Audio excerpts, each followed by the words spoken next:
Olá, telespectador amigo! Você assiste agora o programa Conexão Alfa, um programa do Instituto de Pesquisas e Tratamentos Humanísticos, o IPTH. Estamos na Rua Ponta Grossa, 1836, sobre loja do Calçado em Santa Rita, bem no centro de Apucarana. Você é o nosso convidado para as atividades semanais do IPTH. Às terças-feiras, às 20 horas, palestras públicas sobre a mente, sobre o destino e seus mistérios. Nas sextas-feiras, às 19h30, sábado às 14 horas, as constelações familiares aberta à população e a entrada é 1 quilo de alimento e você é o nosso convidado a conhecer as instalações e a metodologia do IPTH. Está conosco aqui nos nossos estúdios professor Hermes. Tudo bem, professor? Estou ótimo. Boa tarde, doutor Celso. Boa tarde, nossos queridos telespectadores. Tudo de bom para todos nós tenhamos um ótimo programa hoje. Realmente que Deus nos ilumine, né, professor? Que Deus nos ilumine. Vamos falar sobre o que hoje? Um assunto seríssimo, né? Nós estivemos conversando há pouco, né, doutor Celso? A cada 25 minutos uma pessoa se suicida, né? O Brasil é o 8º país, parece que é isso? Suicídios no mundo. A questão hoje, vamos conversar esse tema tão sério, que tão importante e relevante que é o suicídio, né, doutor Sim, Celso? é verdade. Eu quero que o nosso querido telespectador preste atenção. Você, dona de casa, se está fazendo o seu trabalho, dá um tempinho, são 15 minutos, quem sabe 15 minutos que poderão mudar a sua vida e a vida dos seus familiares. Nós vamos falar hoje de um assunto que é tabu para muitas pessoas, que é tabu para muitas religiões e muitas associações filosóficas. Nós, na qualidade de pesquisadores da mente, pesquisadores da vida, nós temos a obrigação de vir a público na televisão e dizer aos nossos queridos telespectadores onde nasce a ideia do suicídio. Nós sabemos que todo ser humano tem na sua essência a perfeição. A engenharia genética que nos construiu como psiquismo e como corpo jamais falhou. Nós somos perfeitos. Nós temos dentro de nós aquela essência espiritual, aquele amor sobre a vida, e que jamais, de sã consciência, nós iríamos pensar em tirar aquilo que nós temos de mais valor à vida. Onde então começa, professor Hermes? Onde começa a ideia do suicídio? Doutor Celso, eu gostaria de ouvir o senhor, mas começa principalmente. Tem várias formas de ver isso, mas principalmente dentro da gente, eu acho, de novo. Exatamente, exatamente. Porque, eu não sei como é que o senhor vê, sei lá, como é que o senhor vê, acho que começa dentro da gente, o princípio, a causa principal. Veja bem, professor, eu faço esse questionamento para que nós, de fato, prestamos atenção no que eu vou falar agora. Todos nós, seres humanos, temos dentro de nós o amor incondicional, o amor de Deus que nos trouxe para a vida. A ideia do suicídio muitas vezes acontece no princípio da fecundação. Quando está ali no ato sexual, quando o papai e a mamãe, eles estão brigando, quando eles não se entendem. E na hora de conceber esta criança, este eu está presente, ele ressente a falta do amor, ele não encontra no papai e na mamãe a mesma vibração de amor que lhe permitiu fecundar na matéria através da mamãe. Então ali está o primeiro registro da ausência do amor incondicional. E ali em cima deste núcleo problemático pela falta do amor, pode-se assentar uma grande problemática e poderá desencadear com o crescimento da criança, na adolescência e no jovem, o desejo de suicídio. Essa primeira causa significa o fato dele não ser aceito já no nascimento, aquilo já fica marcado e ele começa a não dar um valor tanto à vida dele, porque considera que a vida dele já não foi aceita no nascimento. Na fecundação. Na fecundação. Não falamos ainda em nascimento.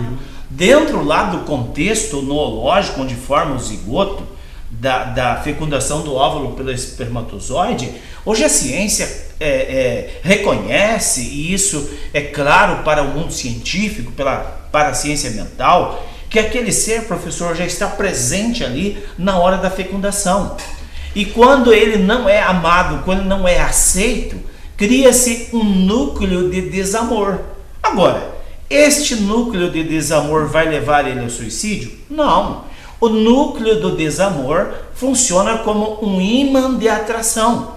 E todas as outras vezes que ele se sentir rejeitado, ele vai reforçando esse núcleo do problema e poderá sim desencadear um grande problema na vida da pessoa, até mesmo levar ao suicídio.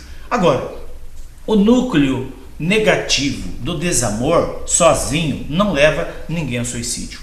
Outros fatores, professor, são importantes, ou importantes não vou dizer, outros fatores são perniciosos para a vida da pessoa que tem um complexo de inferioridade.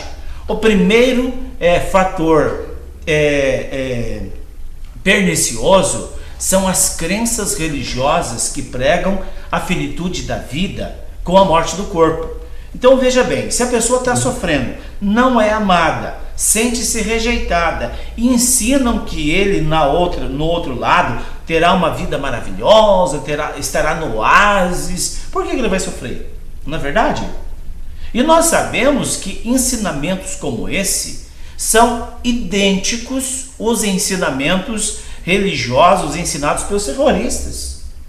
Colocam na cabeça dos jovens para encher o corpo de bomba e explodir essa bomba e matar 1000 pessoas, 200, 300, e que do outro lado eles vão ser salvos e tem do outro lado 7 virgens esperando eles. É assim que os homens bombas são preparados.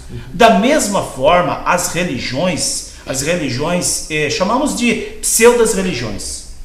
Existe no nosso país um absurdo de pseudas religiões.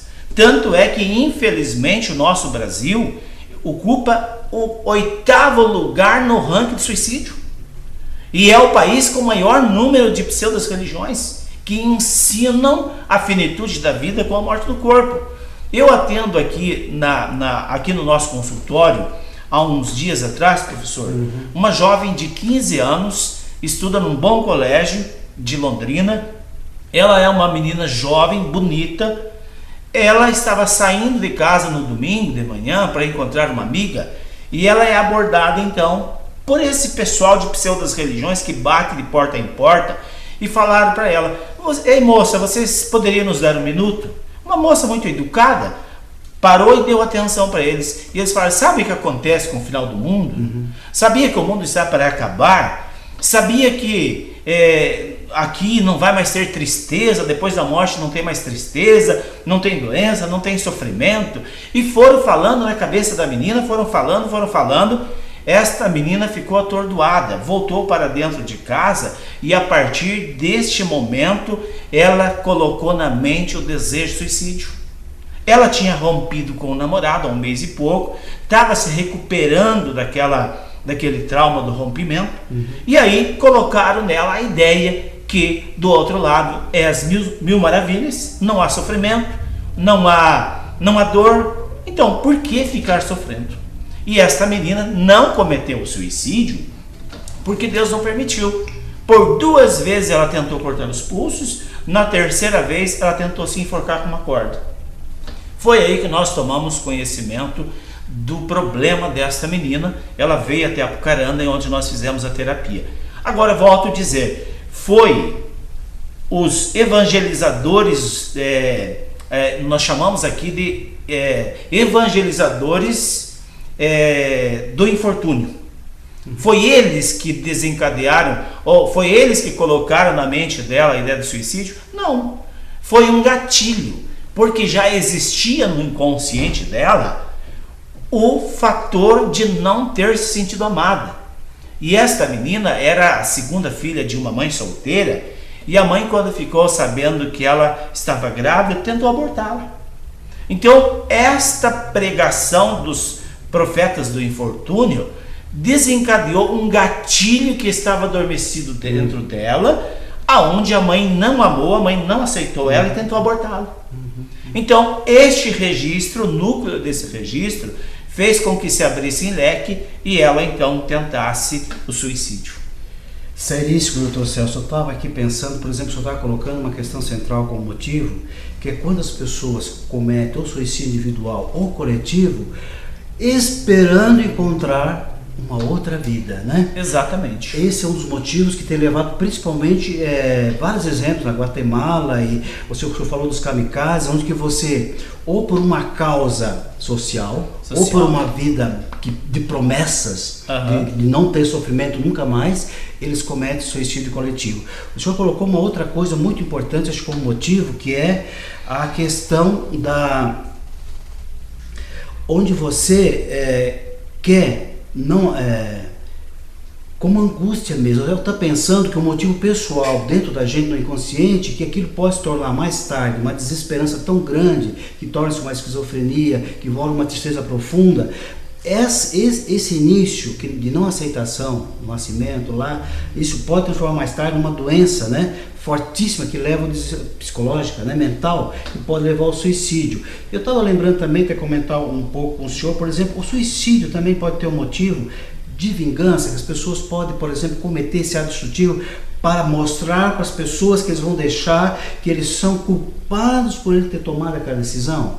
Será que tem um pouco disso também? Veja, professor, veja, quando a pessoa ele toma um ato de suicidar-se para deixar o peso da culpa para os familiares, que ficam, para a sociedade. Ou então eu quero mostrar que a fulana me abandonou, eu amava tanto ela que vou me suicidar. Isto, professor, esses fatores são os gatilhos. Existe um núcleo central no inconsciente da pessoa que absolutamente em todos os casos é o desamor. A não aceitação da criança no ventre materno, ou a rejeição pelos pais ou por um dos pais. Ou quando a mãe não está preparada, ela diz que tudo bem, o filho poderia vir, mas não agora. Esses registros são os núcleos que desencadeiam os problemas. O desejo de suicídio pode vir por uma tristeza, por uma depressão. Aí entra um outro fator bastante interessante e bastante falado pelas filosofias reencarnacionistas, que são as obsessões espirituais. Dentro de um contexto de depressão ou de depressão, pessoas maníaco-depressiva, obrigatoriamente tem um pano de fundo, como eu disse, que é o núcleo da rejeição, mas é associado a um outro fator determinante, professor, que é a obsessão espiritual. A pessoa perde o controle e aí, se a família não olhar com amor, não procurar um tratamento, suicida a si mesmo. Escuta, doutor Celso, os fatores externos podem nos ajudar, por exemplo, se tem uma família, a família pode ser uma fonte de suicídio? Professor, nós estamos chegando no final do nosso programa e o professor fez uma pergunta aqui, se a família pode ser a base e o fator do suicídio. Nós voltamos amanhã falando sobre esta pergunta do professor. Um grande abraço, né, professor? Um grande abraço e até amanhã. E nós voltamos amanhã. Voltamos amanhã.